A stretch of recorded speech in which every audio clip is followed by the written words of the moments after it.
Interpretive insight, Revelation 12, the woman who births the Messiah. Identity represents faithful Israel, specifically the covenantal line that brought forth Jesus Christ, the man-child. The crown of 12 stars points directly to the 12 tribes of Israel, cf. Genesis 37:9. After Christ ascends, v. 5, the woman is persecuted by the dragon, Satan, who is cast out of heaven. God protects her in the wilderness for 1,160 days, pointing to the Great Tribulation, during which a faithful remnant of Israel is preserved, and in Zechariah 13:8-9, Romans 11:26. This woman is not a harlot, but rather a mother, used by God to fulfill prophecy and preserve his covenant.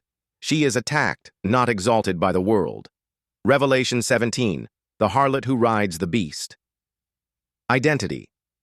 The harlot, named Babylon the Great, represents a false religious political system, a perversion of faith mixed with power, wealth, and fornication. She rides the scarlet beast, indicating she is initially in control of or in partnership with the Antichrist system. Her wealth, appearance, and cup of abominations show she is externally glorious, but spiritually filthy. She is drunk with the blood of the saints, a persecutor of the faithful, not a victim like the woman of Revelation 12. Eventually, the beast and 10 kings hate her, strip her, and burn her with fire, Rev 17:16, a divine judgment. This woman is apostate, corrupt, and represents the satanic counterfeit of true religion. Big picture: 2 women, 2 kingdoms. These 2 women represent the final spiritual choice. The woman of Revelation 12 is faithful, suffers persecution, and is preserved to witness the return of Christ. The woman of Revelation 17 is faithless, wields worldly power, and is destroyed for her abominations. One woman is the mother of Messiah, the other the mother of harlots. One is attacked by the beast, the other rides the beast, but only for a season. One is redeemed and rescued, the other is judged and burned. Galatians 4:22-26, KJV, 22. For it is written that Abraham had 2 sons, the one by a bondmaid, the other by a free woman, 23. But he who was of the bondwoman was born after the flesh, but he of the free woman was by promise, 24. Which things are an allegory, for these are the 2 covenants, the one from the Mount Sinai, which gendereth to bondage, which is Agar, 25. For this Agar is Mount Sinai in Arabia, and answereth to Jerusalem, which now is, and is in bondage with her children, 26. But Jerusalem which is above is free, which is the mother of us all. Verse-by-verse commentary, verse 22, 2 sons, 2 lineages. Abraham had 2 sons, the one by a bondmaid, the other by a free woman, refers to Ishmael, by Hagar the slave, and Isaac, by Sarah the free woman. This historical truth sets up the spiritual allegory Paul is about to make between law and grace. Verse 23, flesh versus promise. Born after the flesh.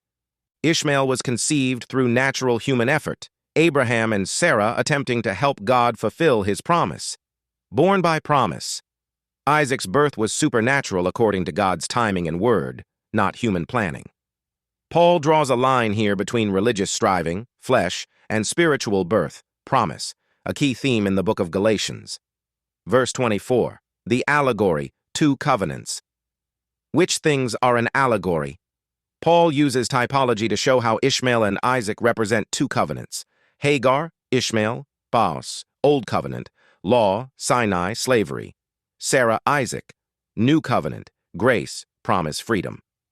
The one from Mount Sinai, the Old Covenant given at Sinai, is associated with bondage, rules, condemnation, which gendereth to bondage. The Mosaic law cannot save. It enslaves those who try to earn righteousness through it. Verse 25.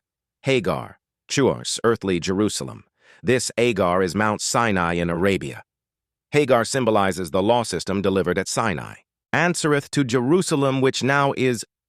The present Jerusalem, in Paul's day, is under Roman control, still bound to the Old Covenant and spiritually enslaved. Paul is contrasting physical Israel clinging to the law with spiritual Israel born from above. Verse 26, the heavenly Jerusalem.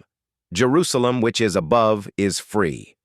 This is the heavenly city, the bride of Christ, and the true spiritual mother of believers. See also Hebrews 12:22-24, Revelation 21:2. She symbolizes the new covenant of grace, where salvation is through faith, not works. She is free, just like Sarah, and gives birth to children of promise, not through law, but through the Holy Spirit.